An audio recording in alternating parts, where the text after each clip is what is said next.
My name is Leora. I'm the school mental health lead for the Pacific Southwest MHTTC. I'm here with my colleague, Kelsey Schmitz. Kelsey, did you want to say a little bit about who you are and then we can get started? Yeah, hi everyone. I'm Kelsey Schmitz. I'm the school mental health lead for the Northwest Mental Health Technology Transfer Center. And our region covers Alaska, Oregon, Washington, and Idaho. And I'm located in Olympia, Washington. It's really good to see so many of you that I recognize that are joining. And it's nice to have others on too for this important conversation. Yeah, yeah. And I'm Leora. I mentioned earlier, she, hers, Pacific Southwest MHTTC, and we support the U.S. Pacific Islands, Hawaii, Nevada, Arizona, and California. And so today, Kelsey and I are joining forces, as we frequently do, as the West Coast Mental Health Technology Transfer Centers, because we know that all across the West Coast, Washington, Oregon, and California, that the historic and contemporary realities of leading school systems and communities through and after wildfires are real, and they're present, and they're right in front of us. And so we are coming together for a virtual town hall, and we have invited thought leaders and folks who've been on the ground, from principals to school support professionals to superintendents to state departments of education, multiple roles, to come together to share their lessons learned, challenges, and their navigation wisdom, both in the past and in the present, and what we know is true that will be in the future. So again, welcome. You are with us for leading our school systems and communities through and after wildfire. So Kelsey and I mentioned that we are here as part of the MHTTC network. So again, Kelsey is the Region 10 up north from us, and we are Region 9, so there's that brown and green on the left coast. And just a very quick sentence, if you are new to us as MHTTC partners, that we were funded in 2018 from the Substance Abuse and Mental Health Administration to provide no-cost school mental health workforce development support. So that means at the time, it meant in-person trainings. Now it means virtual trainings and town halls and resourcing and webinars and coaching. And so you can definitely contact Kelsey and me if you are in your respective region. If you're not in our region, you're also welcome, because we know that wildfire is not just a West Coast thing. And we know that there's a lot of transferability between wildfire and other global warming and climate change disaster related navigation challenges. So many of you might be kind of doing some wildfire, hurricane, tornado, or just general, wanting to listen and learn and hold.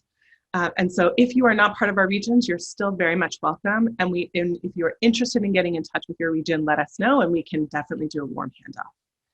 And Kelsey, I wanted to pause to see if there's anything else you wanted to say about MHTTCs. Nope, I think you did a great job.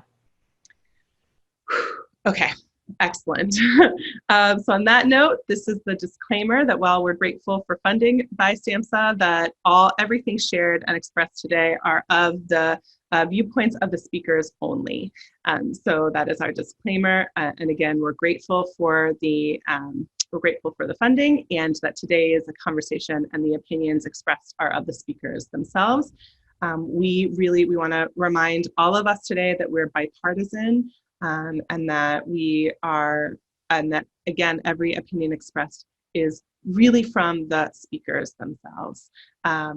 And there might be some shared common experiences across our speakers. Okay, that brings us to our conversation today. So I'm going to take a deep breath, welcome you to do the same. For the almost 80 folks on the conversation today, welcome. My name is Leora. I'll be moderating today. I'm the school mental health lead for the Pacific Southwest MHTTC. This is in collaboration with the Northwest, and we're here to sit in listening, learning, and asking around how to lead school systems and communities through and after wildfire. So a couple of caveats. The first is that we have two leaders from Washington, from Oregon, and California. And we know that their experiences might provide resonance for you, but they are really of themselves only. So they're not speaking as a Department of Education or as a superintendent for everyone. This is really, they're sharing their own wisdom. The real feel of today is hopefully and intentionally conversational. So we welcome our speakers to be in agreement, disagreement, sharing resources, and being in conversation. The truth is that especially when we are leading through big challenging moments like wildfire, there are some things that we know, and there's a lot that we don't know. And so we've encouraged everyone who's coming on to speak to also be really vulnerable and share lessons learned so that we can kind of be in this moment of what wisdom do we need to cultivate together and what unknowns are we still holding. The last piece that I want to offer is that one, we know from Washington, Oregon, and California, this isn't just a existential conversation. This is a real happening in this moment conversation. And one of our speakers is in the real-time process of navigating evacuation and supporting his community. And so you may see Ed on and you may see Ed off. And that is because we know Ed as principal needs to take care of his community. So I just wanted to offer that caveat as well.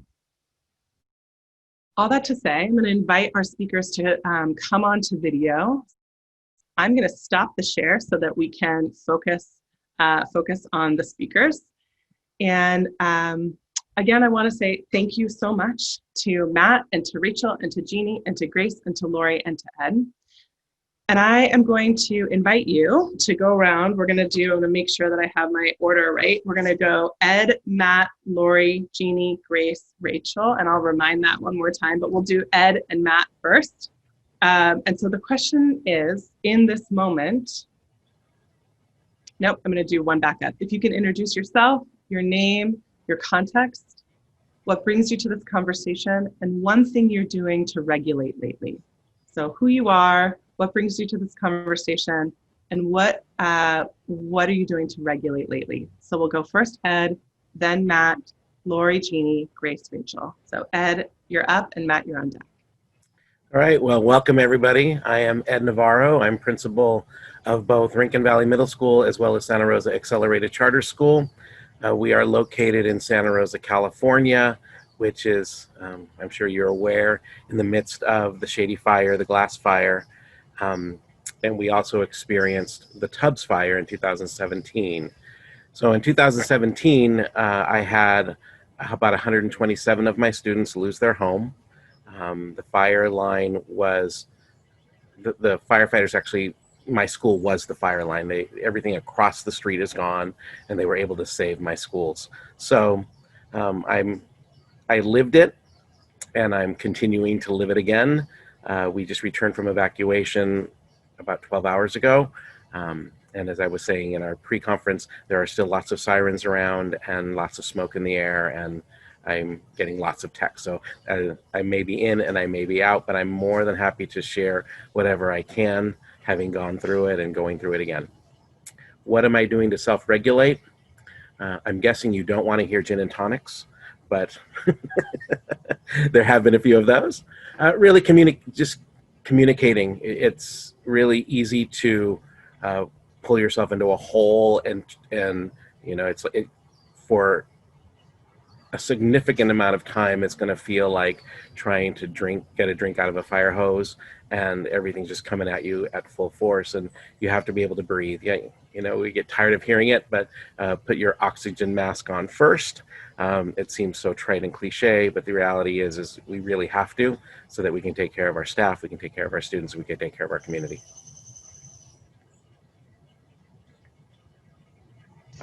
Good luck, Ed. I know where you're at, man. My name's Matt Redham, and I am the School and Community Wellness Advisor in Butte County, California.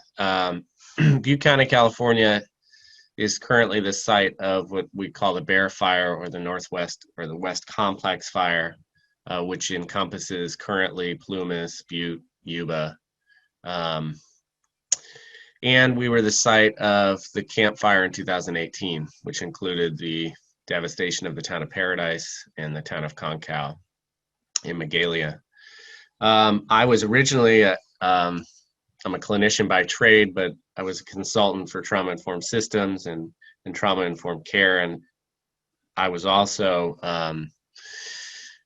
displaced as a result of the fire, so I was out of my house for about 6 months. And I at that time was working for myself, and I went to the County Office of Ed and began helping out 2 days after the fire. And then I asked them for a job, and they gave me this one. And I don't think any of us know quite what my title means yet, but one of the things it means is helping our systems understand how to collectively heal, right? And that is that is very hard to quantify. That is very hard to operationalize. It's hard to package and practice to fidelity.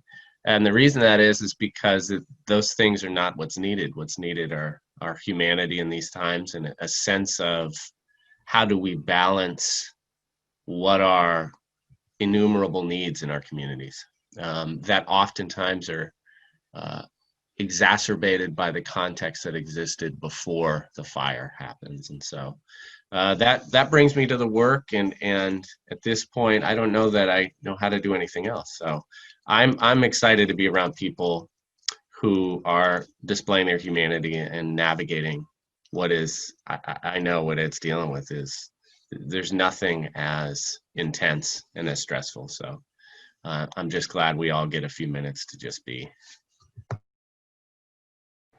Thanks, Matt. So we'll do Lori, Jeannie, Grace, and Rachel. Matt, I can echo that sentiment. That stress, that intensity is, it's exhausting. Good morning, everyone. Lori Dent, proud superintendent of Sumner Bonnie Lake in Washington State. And just want to say hello to my counterparts in Washington State that are here. Thanks for joining us today. The intensity that surrounds this type of event is indescribable unless you've been through it. And I'll tell you, this is actually my first experience. And Leora, I appreciate you saying that it's a very personal experience, because really what I can share today is a lived experience.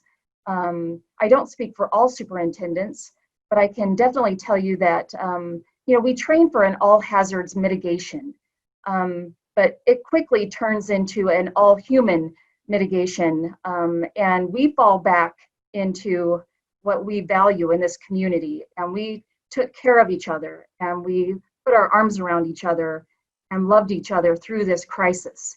And if I can share anything, it's how we used our relationships and our love for one another to really make it through this time, because this was our first experience with the Sumner Grade fire, our first experience with a wildfire. We're in that recovery mode. We went through the response phase, and I'll tell you, it was something unlike we had never experienced, because we went from a power outage to a wildfire to air quality issues. It was just a domino of crises, and I'm excited. I'm honored to be here amongst you all, probably emerging in my learning, and again, excited to hear the conversation. And I'm here with Jeannie, so I'm not going to take all of this story, and blessed to work with practitioners like Dr. Larberg. So thanks for having me today, and if I can add anything to the conversation, happy to do so. Good morning. Thank you, Dr. Dent. One of my thoughts, I am Jeannie Larberg, Director of Whole Child in Sumner Bonnie Lake School District, and really thinking whole person in the situation of wildfires. Really the goal is, how do we help and support not only our educators and our students, but our whole community. And I think Lori explained it quite well, that wrapping our arms around each other and really doing some of that recovery work is that outreach and caring for each other helps us heal. And I really believe that we together are still learning. it was complex for us because we already had a problem with COVID and learning to go to distance learning on top of wildfires, evacuations, no power, people lost food, and then trying to deal with air quality and not going back to school like planned. And as we know, in any kind of crisis or trauma, that predictability and routines are so important. And yet it was thrown up in the air and just trying to create the best situation for everybody in our community. So thank you for inviting us. And again, just learning from all of you is going to be fabulous today, and I appreciate this opportunity.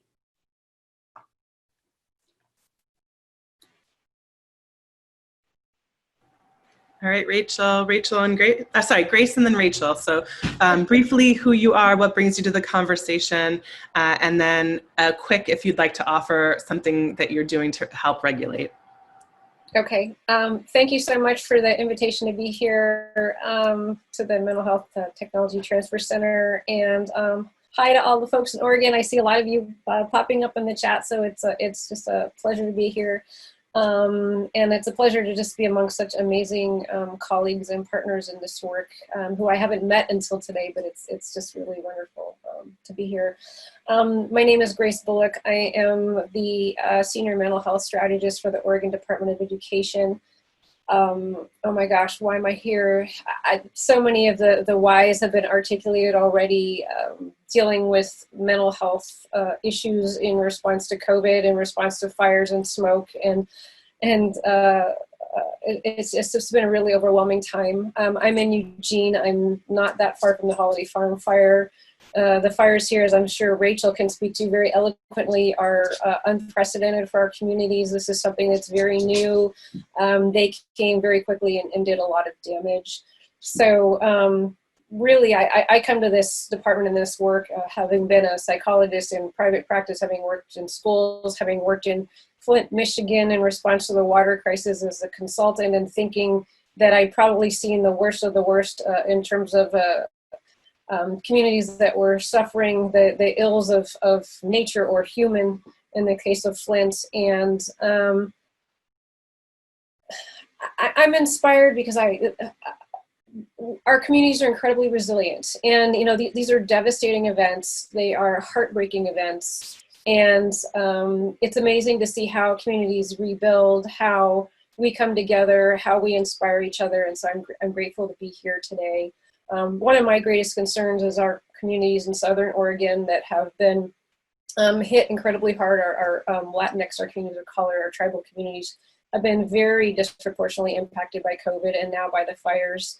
And as a state, we're constantly working on this issue of workforce and the need to recruit and retain, particularly for our communities of color, people that are linguistically and culturally attuned so that they can be served the way they need to be. So yeah, it's a pleasure to be here. What do I do? What do I do to keep myself sane, or at least try to keep myself sane?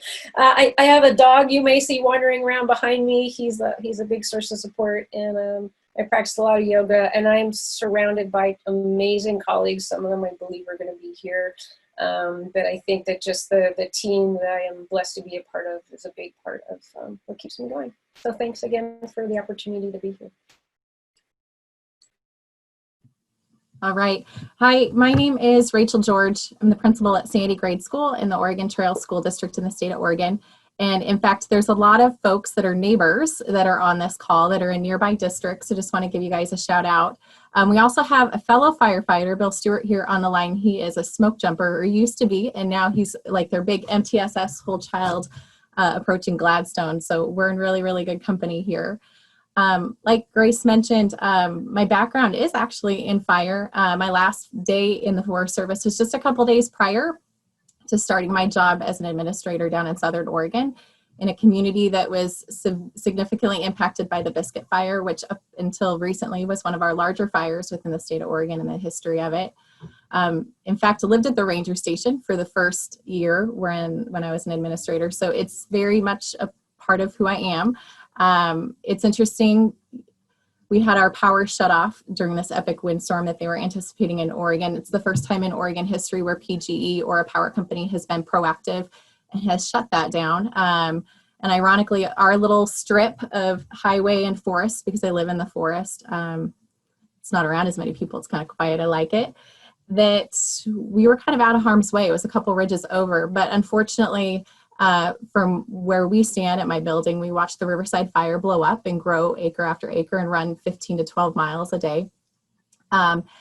And had some communities significantly impacted, ours too, but I got to tell you, we have some folks on this panel, or not on the panel, but in the chat room and as participants that were significantly impacted and were really tested and pushed and extended with their skill set, their compassion, and their energy, because it was pretty traumatic for all of our families and for our leaders too.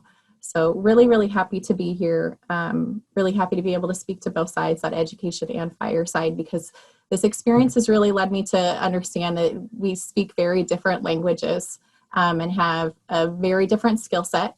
And sometimes they don't always merge super well. It's kind of like the IEP meeting that you're sitting at and you're throwing out all these acronyms and you're speaking in educationese and the family doesn't know what you're talking about. And these are very critical times where if everybody's not on the same page, things can go awry. And I think that there's lots of great things to celebrate, and there's also lots of great ways to improve and help support families and students and staff. So excited to be here. My self-regulation tactic is to run, but when smoke quality and such wasn't an option, my go-to strategy, which kind of shows a little bit of a glimpse into my brain, was to pull fire reports and to pull all the different Forest Service and BLM and interagency reports out of the National Interagency Fire Center to help make sense of what was going on in the chaos around myself and to help inform others and not rely solely on the news. So that was my go-to, inform myself. So happy to be here. Thanks, Rachel. And we're, so clearly we know and we can hear the incredible both personal and professional lived wisdom that folks are holding on this in this conversation. And so I'm going to field the first question to Ed and Rachel. And I want to just offer for all of us that we have so much to say, and also we don't have all the time to say it this morning. So if you do have more that you wanted to offer as a speaker, feel free in the chat box to add more thoughts. But I am going to ask you as much as possible, and it pains me to say this, to keep thoughts as held as much as possible. So the first question is for Rachel and Ed, and I want to hone in on your experience as principals, and then we'll go to Grace as a state leader and Matt and others as systems and school district leaders. But first to Ed and Rachel, how has leading through wildfires expanded or changed or deepened your understanding of what school mental health is, should be, and can be? I'll go ahead and take it. It really opened my eyes to a whole different level of what student mental health could look like, and it really threw into the mix the PTSD that I just had never really, I had dealt with it as, trauma that happened at home and individually, but never community-wide trauma, and the PTSD that's triggered after that. So it really helped us build relationships with our SAY counselors, our social advocates for youth counselors. We really built relationships and referral systems for them, and it just really became part of our everyday. We deal with trauma, and we have systems in place, and some of those systems continue to work, and other times we just needed to reach out. So we were lucky to be able to have community come to us. We had lots of school psychologists who worked with our district and just came. When it really became crucial was when we came back to school, because we were out of school for 2 weeks for the Tubbs fire.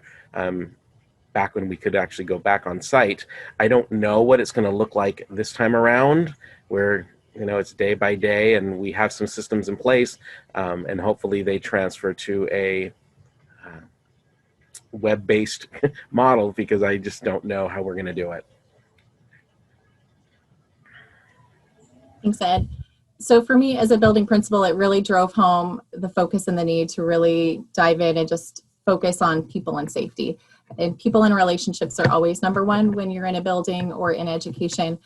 But this is a different style. I believe it truly is. And it's putting their personal safety, their personal life first. You know, talking to a lot of administrators and staff, they felt guilty going home to evacuate, you know, where it was hard to leave. And they felt like they were abandoning their kids. And as leaders, we really needed to give permission of like, no, you need to go home. You need to leave this meeting. You need to take care of your family.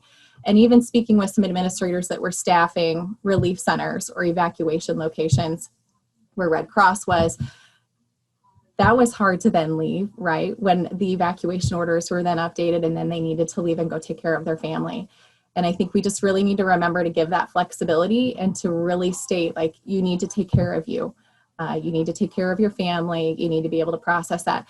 Because oftentimes when we're in emergency situations, right, it's hard to leave your job, especially when it's very much a part of who you are. And that's the same thing in fire. There's been a lot of fire deaths and accidents where the fire is going to overtake the firefighter and you're like, drop your chainsaw and run, right? Like you don't need to continue to pack that, but it's just ingrained into us so deeply that this is our job. This is our job to take care of people, that we literally need to sometimes be beaten over the head and say, no, go home, take care of yourself. And that falls into, you know, supporting practices with when you're coming back, that grace needs to be extended. And we can't say that enough, because they continue to doubt it. We continue to doubt it. We worry that people are going to think differently of us because we're with our family or evacuated. So just really want to emphasize the family, the focus on people and safety. And it really, if I can jump in, what I found is that it really varies, that everybody obviously needs different things, but there are, you know, the people who lose their homes, and then there are the people who lose their homes and their work. And then there are people whose grandparents lost their home. And then there are some who just evacuated. And although there's trauma there, you know, there's this guilt of, well, oh, I just had to evacuate. I'm okay. Well, you might not be. You know, that was still traumatic. And you had to drive through fire in your minivan to get to where you were safe. So everybody needs something different. Yeah, what I hear in that, Ed and Rachel, and I saw a lot of voracious nodding happening. I mean, I at least was voraciously nodding. And what I hear too is the importance as a principal to center educator wellness, educator well-being, safety, and relationship, so that then, and what I also heard in that is to manage the oppression wars, like who has it worse. And I also heard a third piece, which we'll get to later, around the complexities of this time in COVID. So we'll bring that up as a whole group later. And then the fourth piece, Ed, and I think, I forget who else brought this up, is the equity piece, that we don't come to the conversation around wildfires on an equal playing field for all the reasons, for class reasons, for social determinants of health reasons. And so for you as principals, having to navigate multiple layers that folks are grappling with, and most importantly, to validate that whatever someone is holding, they are holding it. That's what I heard. And Rachel, I want to go back to you very quickly before we go to Grace.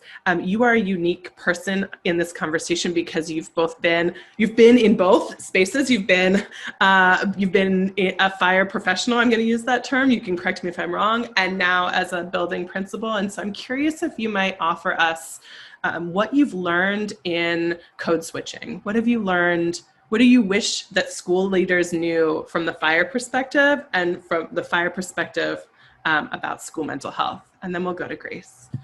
Yeah, great question. I think the acronyms is a huge deal. They're like two circles that it's like a Venn diagram that's not a Venn diagram, and there's no overlapping.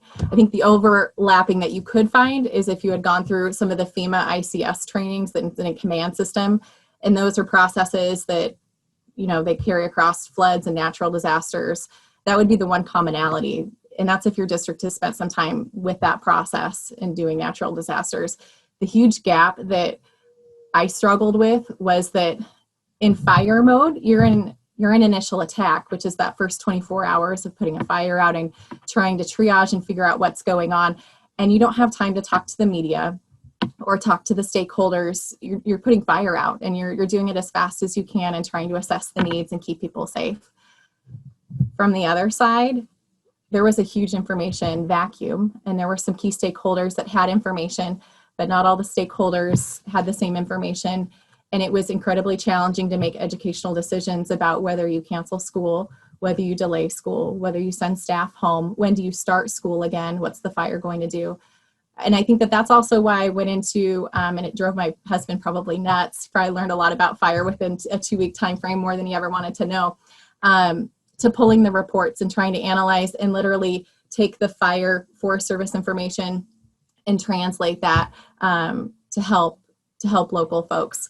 I think the piece that I would really encourage moving forward is that a lot of our superintendents, a lot of our educational leaders spend time developing relationships with fire, like the fire department in the city, or the county, like Clackamas County Fire. But have we extended that outreach and that partnership to the Forest Service, to the Oregon Department of Forestry? Have we looked at those other resources? Because those are the folks that are going to be the initial like first boots on the ground with the fire, and that you're going to need that connection with. And if we don't have that partnership with before the incident, it's going to be really challenging to do it in the moment. The second thing that I would look at and try to tweak and refine is how can we get better information out to our stakeholders and to our educational leaders between the initial attack and then when a team comes in. It's night and day when, I'll back up, when an incident command team comes in, and those are national resources, and they come in and they're like a well-oiled machine. They have an incident commander, they have an operations person, they have a communications person. Like, it's just like, here you go. And they're rock stars, and that's their job, and they do it every day and they train for it. How can we communicate and be really, really solid in that initial attack stage for when the fire starts to when that team comes in? Because that's the most crucial time for our families, because the wheels are coming off the wagon, we're crashing, it's blaze of glory and fire and everywhere. And that's when we need the information to make decisions, and good decisions and safe ones for all of our families and staff. And I think that there has to be a better way to do that, while also being cognizant of the number one need and focus that fire folks have, is that getting the fire out and protecting people. That's a lot. That's a big exhale. That was a big exhale. I think, the piece, if we're moving to Grace, and Grace as someone at the State Department, part of what I heard in Rachel was both how to be how to get out of the way, and also how to make sure that the way is supported as much as possible for those who need to be in front, and secondary and tertiary. And so, listen, let's be honest, state departments as well as local districts can be both supporters and sometimes hinderers, particularly when it comes to crises. And so I'm curious, as a state leader, what have you learned in this moment around what state departments need to do differently to support local leadership and to support principals like Ed and Rachel and folks in superintendent roles? What is the learning at the state level right now? And then we'll hear from Jeannie and Lori and Matt. Yeah. That's a great question, Leora, and responding to that could take well over an hour, because we've learned so much, and we've learned how much we need to learn. Just to reaffirm what Rachel's saying, and actually let me back up for a second. So the Oregon Department of Education works incredibly closely in partnership with the Oregon Health Authority. And this is a relationship that we're really building very intentionally, because the Oregon Health Authority and our wonderful partners there are, unlike a lot of different other state education agencies, they hold the responsibility for school-based mental health and school-based health centers. They hold the responsibility for public health. So there's a tremendous amount of coordination that goes on there. And we've been in constant conversation with them and our superintendent association. I won't throw the acronym out, but at our association of school leaders, and had pretty much continuous conversations about what we need to do better, what we need to do differently. To reaffirm what Dr. George said, one of the big pieces of this, because this was so new for most of the school districts affected, was we realized that those partnerships between oh my gosh, I'm trying not to use an acronym. Those partnerships between between the emergency incident response folks, between the public health folks, between the people that needed to communicate, the Department of Education, the Health Authority, and those local partnerships. So we have a lot of superintendents and building leaders that move around a great deal in the state. And so one of our conversations we had just this morning is, what kind of orientation do we need to do when we have those people moving? I think it's going to be essential as we move forward to have conversations about that and create a system, and maybe it's an orientation of leaders, so that when they move into a new district, they know who the players are, they know who the people are, and so they're not finding themselves in a situation where they're scrambling to figure out where the resources are, or they're scrambling to get the information. Because unlike Dr. George, most people, I mean, even in our local fire here, we had evacuations all around us, and I was constantly looking to see, and the maps were moving, and, you know, schools were the hub and the evacuation center, and then they weren't because they were in the path of the fire. So, yeah, I mean, so much learning. I think other pieces that we've been holding even before the fire were all of the, the issues around COVID and mental health service delivery and places where we need to improve. And we're very much in the midst of an intentional effort to evaluate the landscape of mental health in our state, and really understand where the strengths are, where the gaps are, where the needs are, where the opportunities are, and what partnerships we as a state agency need to form with our affinity groups and with our community-based organizations, with our families, with our students, so that we can make sure that we're covering all of those needs to the best of our ability. We're also in the midst of, as you all know, with Portland, we've got a lot of unrest in the state, and that's been occupying a lot of our time and attention, because the issue of racism in schools has become further exacerbated by those events, but also in general. I mean, this is not new to COVID, and it's not new to our current political climate, but it's definitely been exacerbated. I just say one last thing before I jump out. I'm concerned about the focus that these events have brought up on trauma. I'm concerned about the way that the conversation about trauma has been evolving. I do believe it is necessary that we recognize that trauma has occurred, and that we use healing-centered approaches to help support our communities in healing. I'm concerned when the narrative is focused on trauma that we will be focusing more and centering more on deficits and what's not there and fixing what's broken, rather than focusing on looking at the strengths in our communities, looking at the resilience in our communities. Very statistically, the number of people that develop PTSD and trauma symptoms after moving through considerable events like this is remarkably low.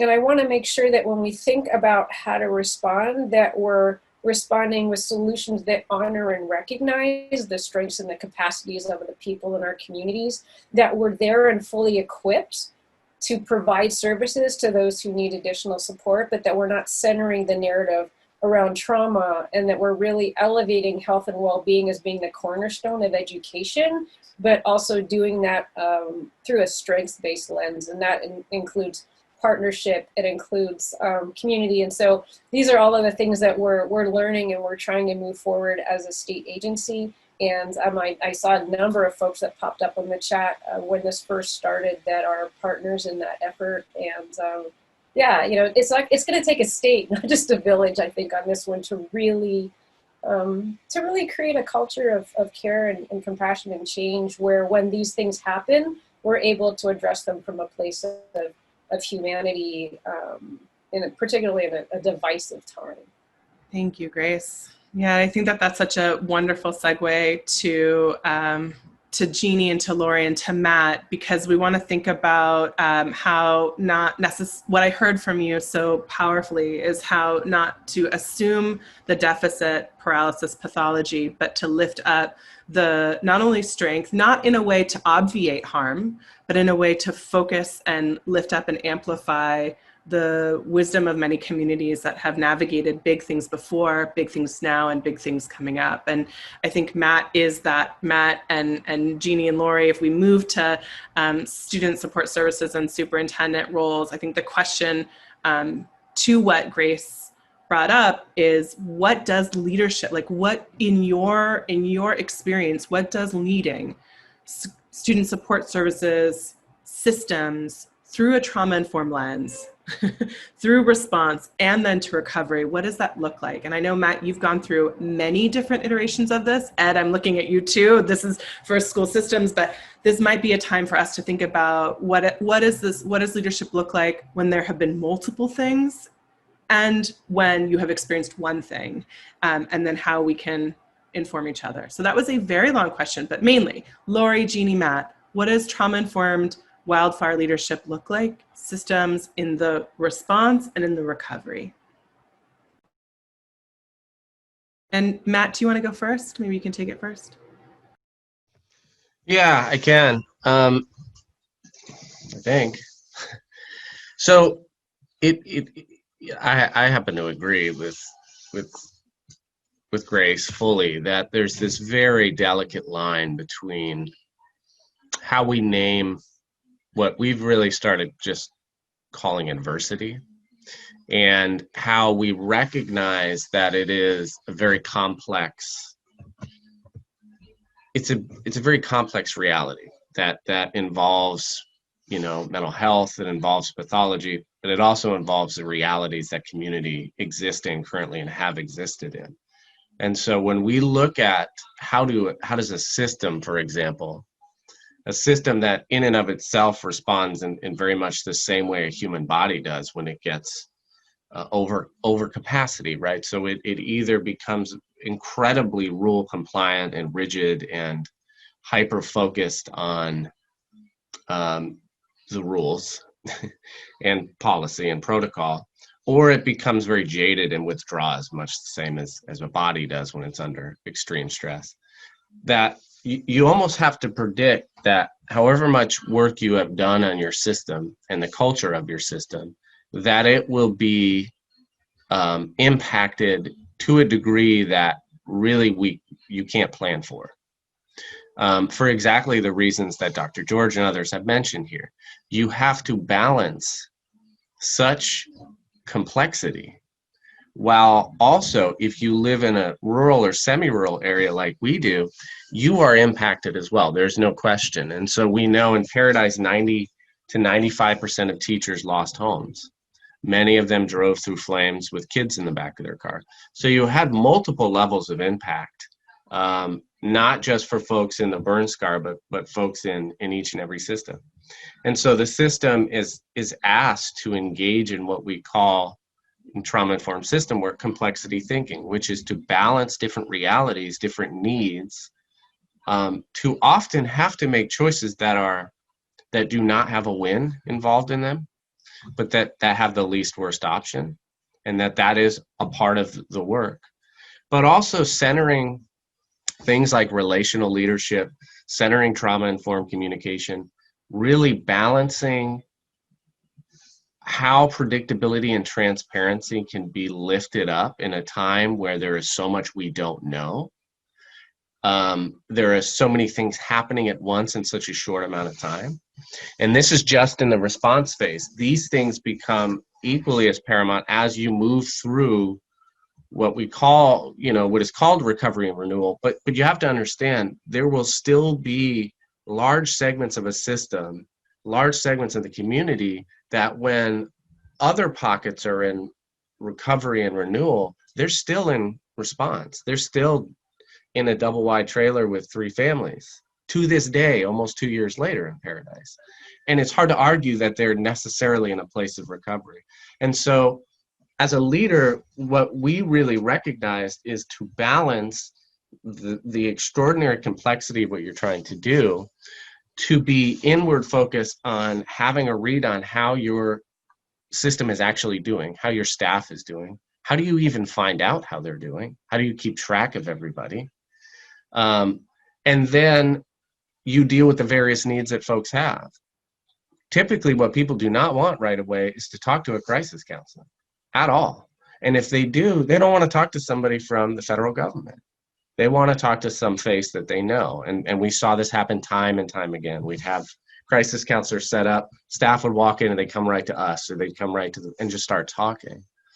So a lot of times you have to be incredibly nimble in how you're viewing the situation, because it is never static, and that iterative process that continues to shape and reshape and form and reform really happens for us to this day, and that is compounded by multiple adversities layered on top of one another. And so the system really is the middle management. It lives in the middle of individual traumatic stress, individual adversity, and community adversity, and state and socio-political adversity. And so our ability to impact change and to move, oftentimes, as we all know, if you work in a system, you're beholden to other folks, but you're also beholden to other needs and other realities and other policies that exist within our systems. So we have found that transparency, letting folks know how decisions were made, is primary. They may not agree with them. Like for example, Paradise had to start school within 3 weeks of the fire. There weren't any schools. They were in Orchard Supply Hardware in Chico and at other sites around. They didn't have a choice. Their choice was simply, we ask them to come back to work or we don't have a district. Neither of those were awesome. But if you allow staff and the system to understand how that decision was made, you will probably put a barrier between animosity and resentment that could exist months from then, and you deal with it in that moment. And so we found that transparency, holding space, allowing folks to express their concern and moving forward was one of the primary sort of competencies that we asked leaders to demonstrate through this.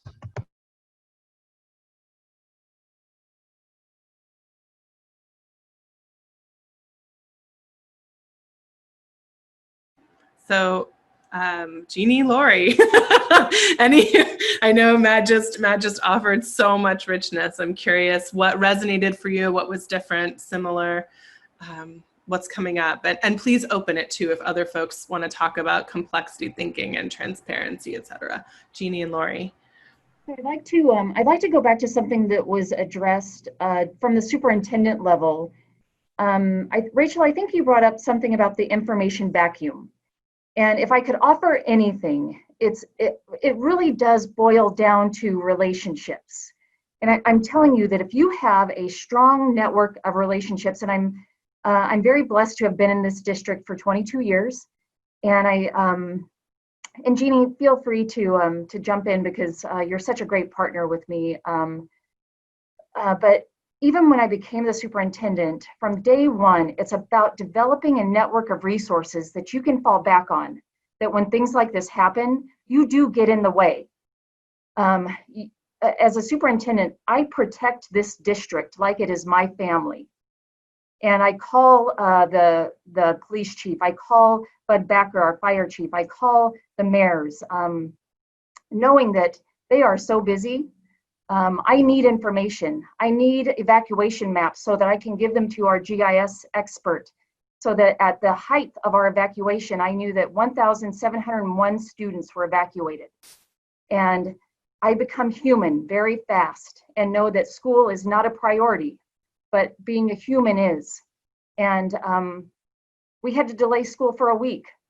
And what we did is we took care of our families. Our principals and our staff, many of whom are in this chat, we mobilized quickly through our relationships and our resources. This was like just heartwarming. Our local school districts around us, they had trucks of food and supplies brought into our district just based on relationships that we had to help get our families back on their feet. So it's the network of resources and relationships that you establish as a superintendent that will sustain you. It's not your relationship with the State Department, because I can tell you, they never called me. And I'm not sure what, I don't know what they could have done anyway. You couldn't even get up you couldn't even get up 410, which is one of our major highways, right? So it was those that were around me that took care of me so that I could take care of my district. And then even at the political level, Matt, that you were even talking about, I so appreciated the phone calls from Senator Murray and Congressman Heck, who wanted to know, how can we help? And while there is such an appreciation for mental health services, I think there's a clear lack of understanding for access for mental health services, whether it be transportation or even right now in a virtual setting, what do students need and how do we give them access? So truly it goes back to relationships, resources, and picking up the phone and just talking to people, right? Leadership is about relationships. Jeannie, what would you add to that? I appreciate, Lori, what you were talking about, the relationship. I think it also goes back to what Grace was saying in the fact that chronic stress is chronic stress, and it can be debilitating, and yet we have to focus on those skills that we need, as well as those relationships to build that thriving individual so they can be resilient. And I love focusing on the strength, and I think that's the key. And Dr. Dent did a fabulous job in our district of really focusing on the people and the relationships in our own school community and empowering our principals as well as all our educators to be the best they can be, and knowing that it comes from this internal calm and reassuring that we're going to get through this. And without that leadership and focus of, this is a crisis for us, this is new, and yet there's lots of complex things that have happened, and we're going to get through this. And that belief system that we are better together, and it's truly about this servant heart and relationships that we're going to make it through this. I really see that as key piece in leading in any kind of crisis is important. And so I have that privilege of working with Dr. Dent, as well as many other fabulous administrators and educators in our school district that believe that the whole child, in the sense of their behavior, their social, emotional, their mental health, and their wellness is what we focus on. We call it mental wellness in our district, is priority for our adults to help our kids. I think those are key things that has led us through right now these turbulent times, and we're going to keep using that because it has been a benefit for us. Thank you. And I think one of the things I just want to reinforce is, like, you know, the campfire was unique in that it leveled the entire town. So it's important to keep in mind that there's not uniformity in every fire. However, what we once saw as an aberration in our county and in Northern California especially, and Ed is testament to this, we now see as a pattern that needs to become part of our thinking. And the truth is, like, what we talked to staff about early on, and because training is obviously the lowest hanging fruit when you're in response, but it's also nobody's brain can handle it. So and we heard that loud and clear. We had a lot of trainings for folks, and people were like, you know, I can't focus on that. I can't integrate this information. But what we learned to do, you know, this latest round of fires, many of the people who were evacuated from Paradise moved to Oroville, just got evacuated again. There was people up in Oregon who went from the campfire to Oregon, and they got interviewed. And so the ability to predict for your system and staff what is going to happen before it happens is incredibly soothing. So that if you tell them you are going to have what we call campfire brain or smoke brain or now COVID brain, you're not going to be able to attend as well. You're going to have periods of fogginess, and that's completely normal. That normalization, we find people continually tell us how important that is to them to this day. Because when you go through crisis or you're stuck in that survival mode, your brain is trying to catalog everything familiar all the time. So you drive by that particular gas station, that tree, that parking spot, reminds you and your system, your physiological system, that there is some predictability and normality and you're going to be okay. That's right. They lost that completely. All of those things were gone. So the only consistent reminder they had were the faces and the relationships of the other people. That was it. And to this day, it's the same because the town looks completely different. So that relationships, they are at the center. Thank you, Matt. And thank you, Lori and Jeannie. And what's coming up for me too, and Ed, I was thinking about you at the very top of this, is also, I keep seeing in the chat box, and I've heard you say in different ways, humanization and validation. And what we have more questions coming up, but I wanted to also just remind us, like, as humans, the HPA smoke is one of the most primal activators for our body's stress response. So anytime we're smelling, imagining, sensing smoke, it is literally what our bodies are built to do, is to go into response mode. And so part of what I hear all of you talking about is how much you as leaders, the work is actually to remind people of their humanity, like the most primal way. And so I'm gonna not elegantly shift to the next question, which is open to everyone, which is about what Ed mentioned at the top, this time of COVID. What are the challenges in leading through wildfires, school mental health, in response, and maybe in recovery, but mainly response in the virtual space? And what are challenges and what are lessons learned, maybe opportunities for innovation? And I'm curious, Ed, I know you're kind of sitting literally in the moment, in the 12 hours afterwards, but I really want to name COVID, and then I'm just gonna cue you that we're gonna move into what some folks have been putting in the chat box, and I know is important to all of us, which is not only a conversation around equity, but around historic and indigenous and intergenerational disenfranchisement and communities that are navigating multiple pieces. So that's coming up. And right now, COVID, which we also know is layered with the same discussion. So just wanted to open that up. Well, our evacuation centers, we look very differently. We have a system, unfortunately, and now that system just didn't work. Our evacuation centers were inviting families to bring their cars to the parking lot, and families who had cars were using cars as their evacuation center in the parking lot of the fairgrounds, so that they could at least have a safe place, but it was not a comfortable place. Not that an evacuation center is ever comfortable, but it was in their car, and that just adds a whole nother level of fear and uncomfortability.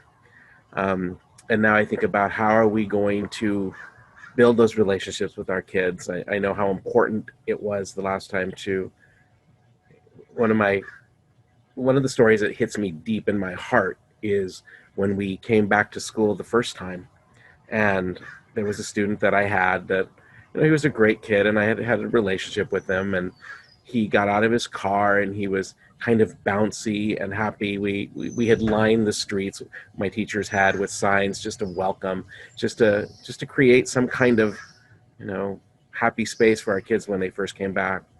And he got out and he was super happy, and I was kind of surprised because I knew he had lost his home.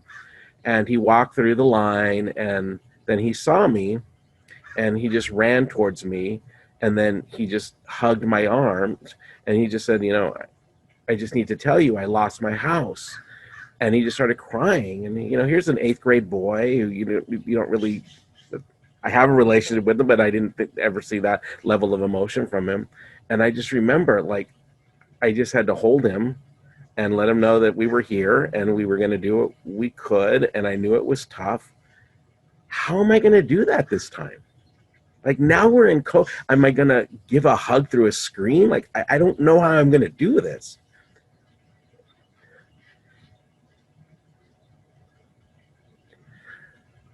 Yeah, so it's a whole different level, and we're going to figure it out. We're going to do it. We're going to figure it out, and we're going to support our kids. So if you have any answers, I'll take them. No, but that expression of humanity, Ed, is exactly what I'm talking about. Like, to this day, we still, this is a necessity in our systems, right? Is this, we need to abandon the misnomer that if we're, this unfounded belief that if we are human, somehow we can't also manage how our system responds, which is ludicrous. And you know, I think my biggest concern is the same as Ed's, is social isolation is the worst thing for recovery, period, of any kind.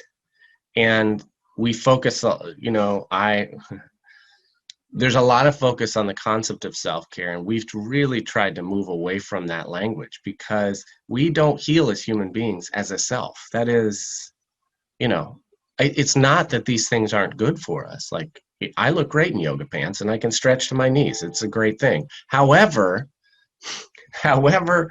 I need my colleagues more than I need anything else. I need my children. I need the dude who works at Sev that I see every day. I need that guy.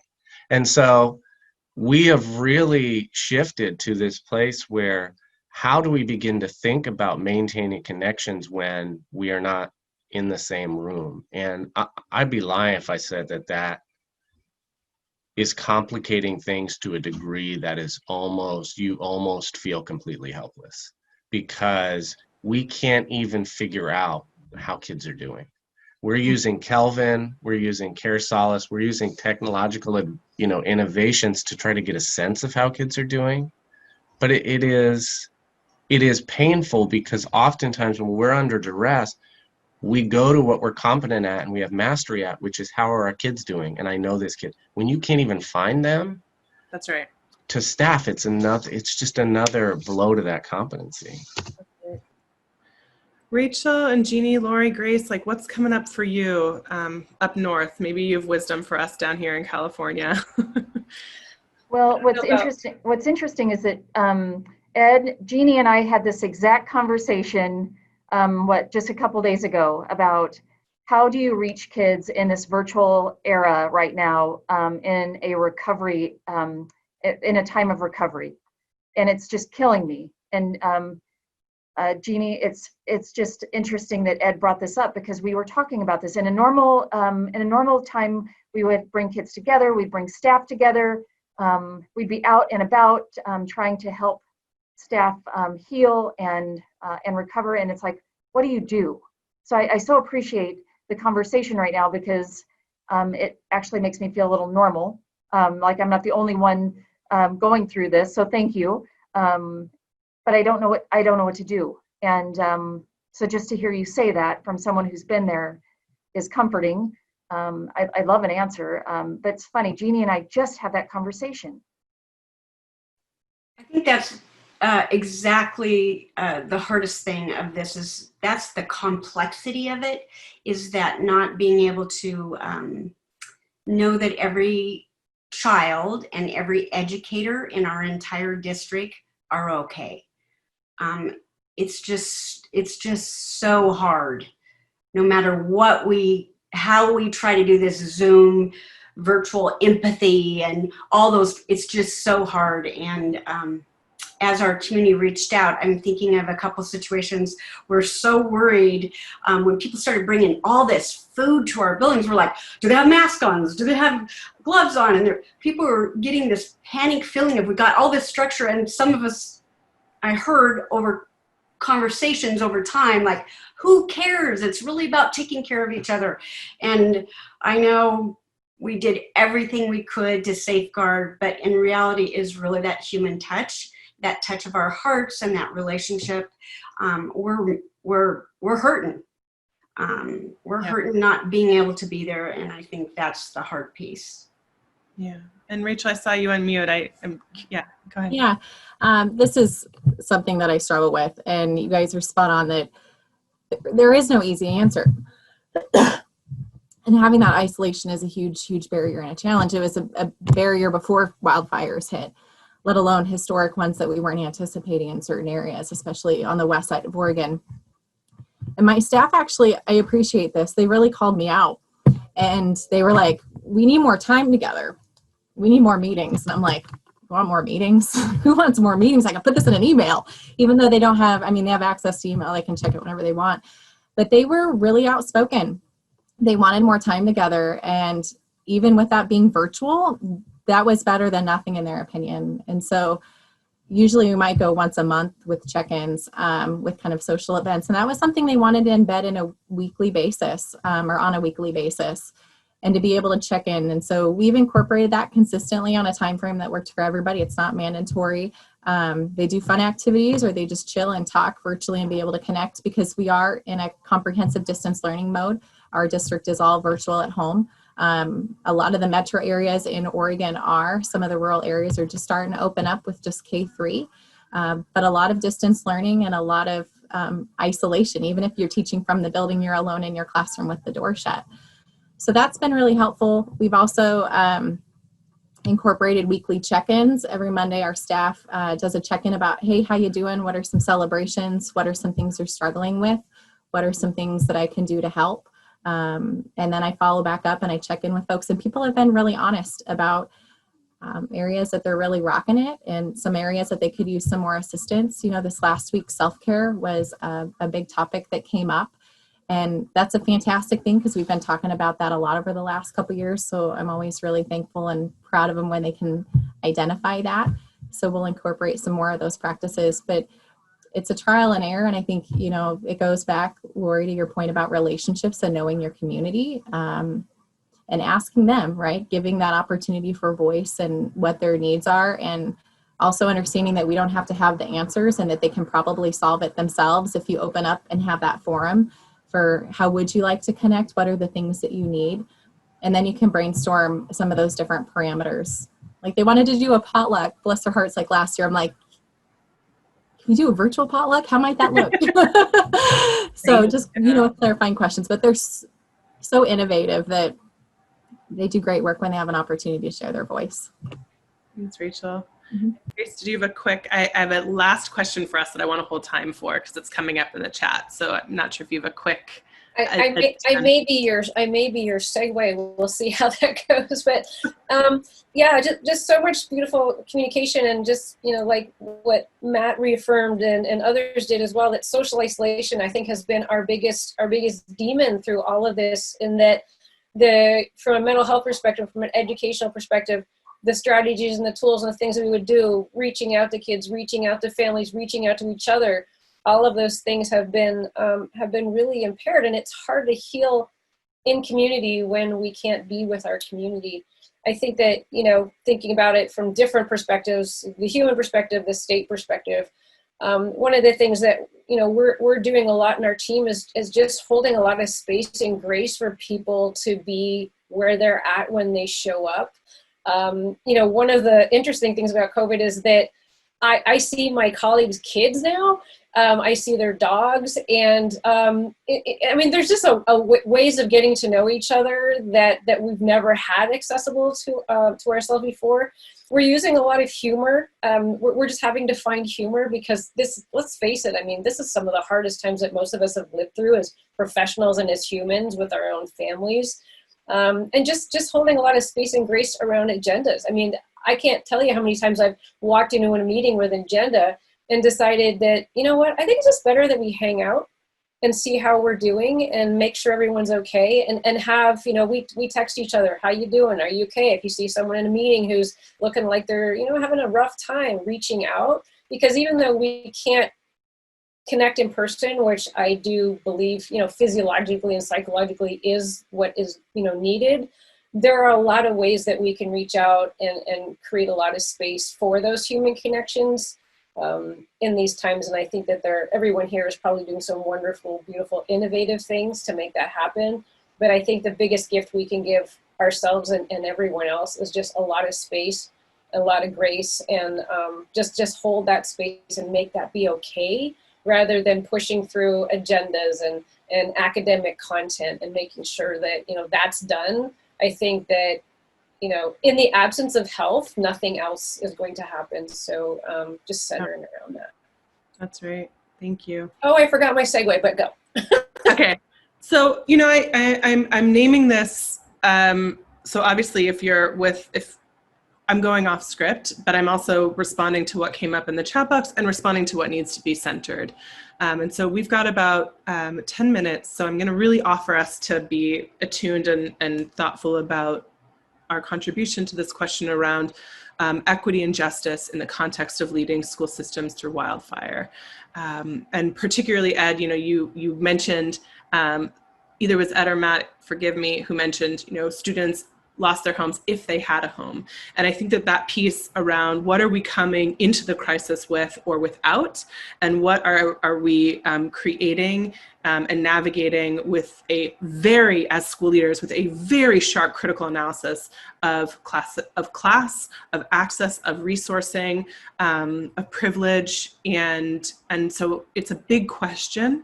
I'm not asking us to tackle everything. And I want to be clear, Whitney in the chat box really named our indigenous families, community members, and students and staff who we might serve.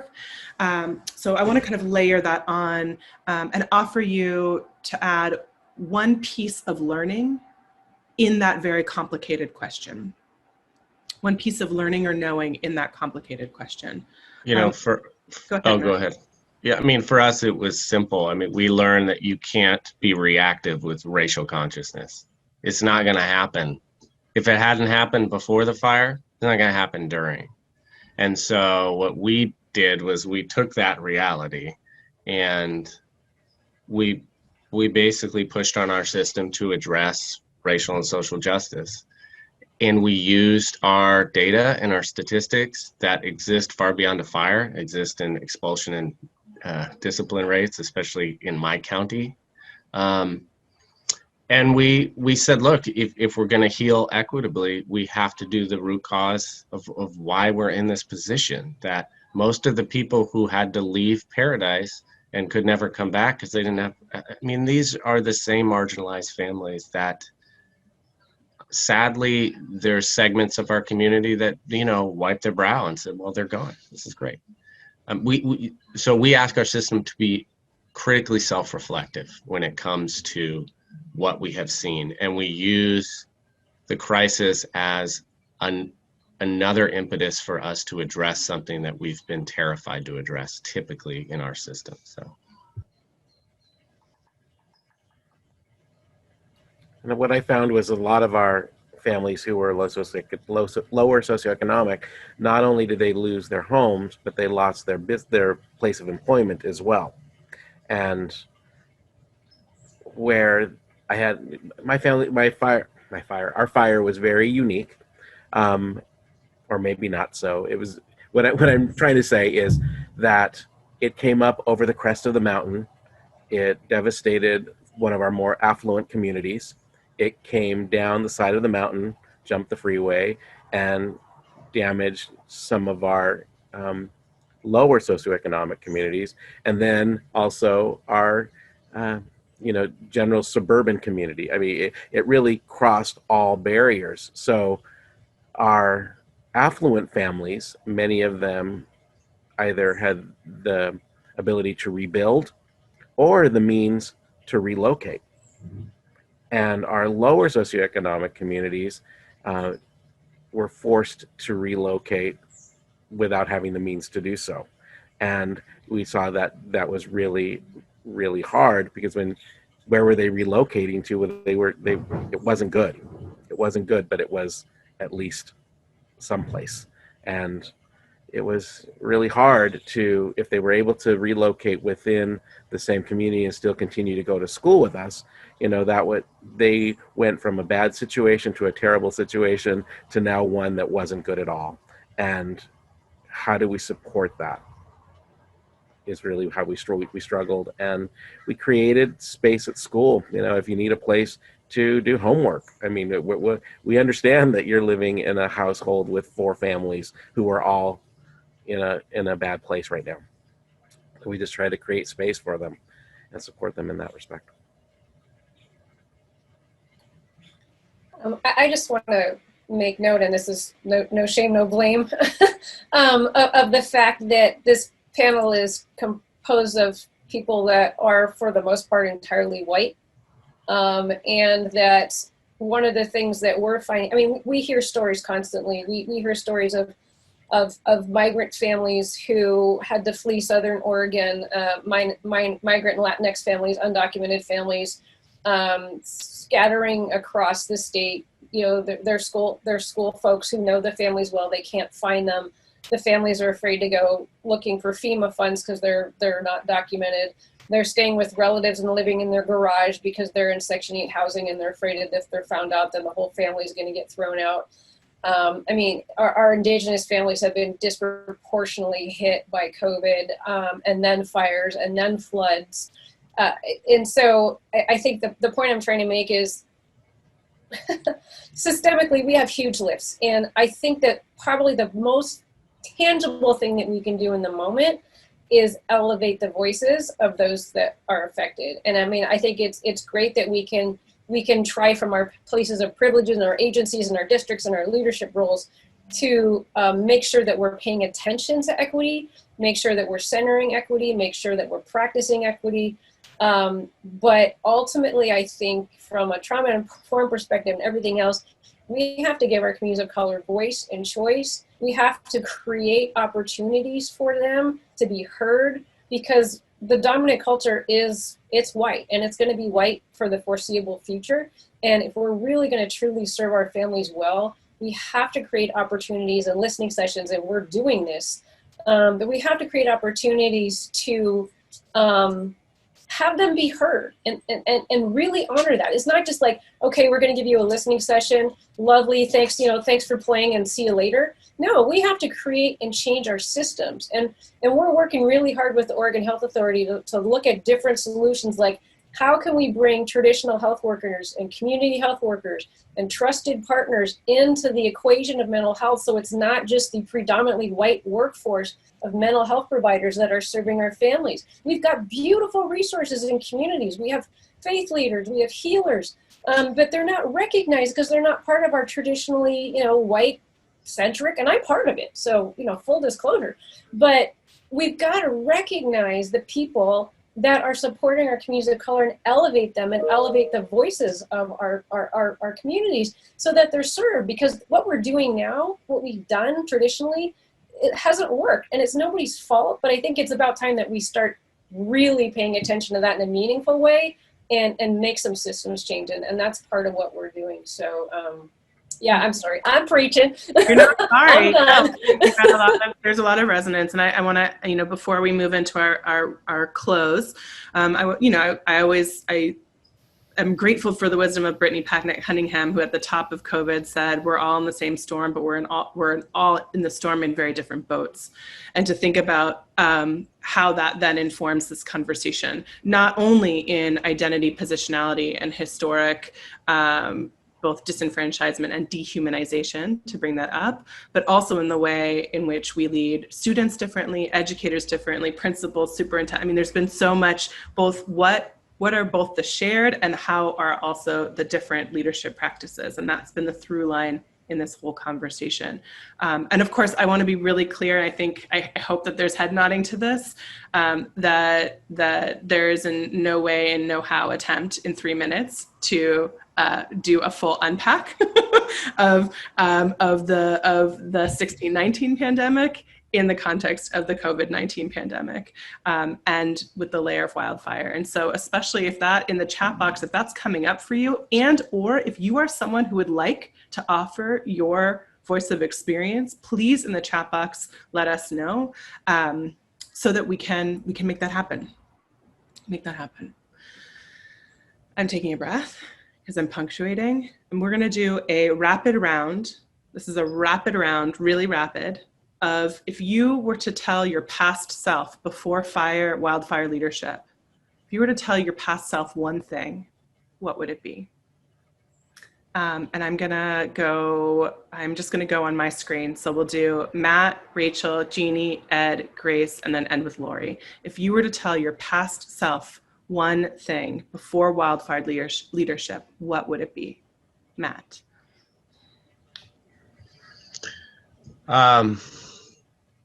I would probably tell myself that you're about to run a marathon you did not sign up for, and this sort of heroic excitement of the first month will not last long, and a year and a half in, you're going to be tired and you're going to be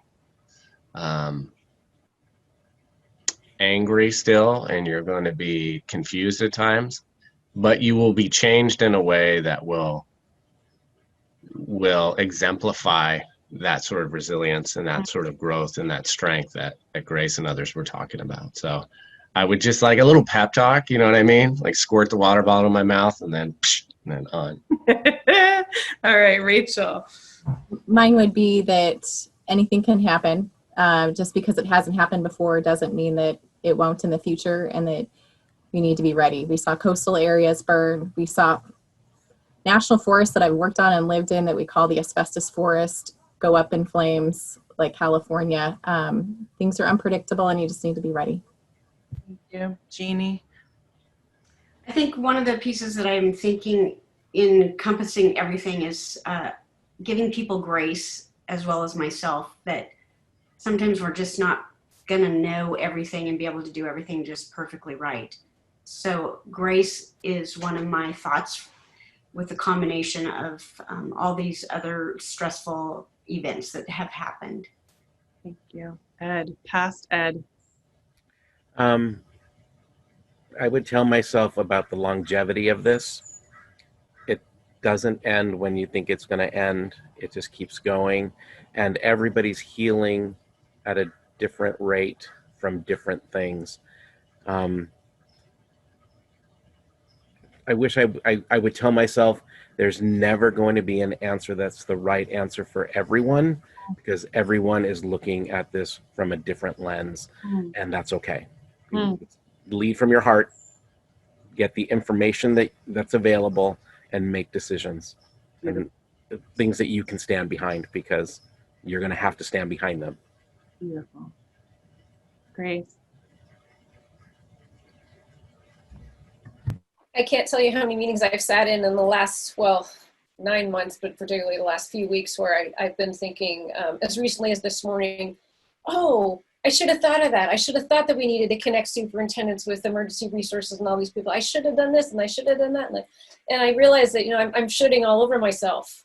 And if there's something that I can take from this, it's that, there are, and this sounds really distorted and I apologize, but there are so many opportunities that are coming from COVID and from fires that are going to allow us to do something differently. Now we know it's needed, and it's our responsibility to create the systems and the policies and the practices and the legislation and the funding streams that are going to do something about this. And, kind of like what Matt was saying, we're all like in the blaze of glory right now. Oh yeah, let's respond. But what's going to really matter is what we do in the long term, and how we take the lessons of these events and really create systems change at a deep and meaningful level and a sustainable level. And I think that that's what I'm holding on to that gets me through this, because marathon, I think we're in like Iron Woman number 4, and that's just 2020. So much gratitude to all of you for doing so much heavy lifting here.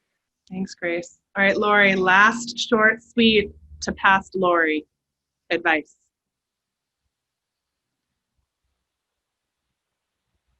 Oh, there it is. Finally, I could unmute. 2 quick pieces. First, I always try to be the leader that I would want if I were in this situation.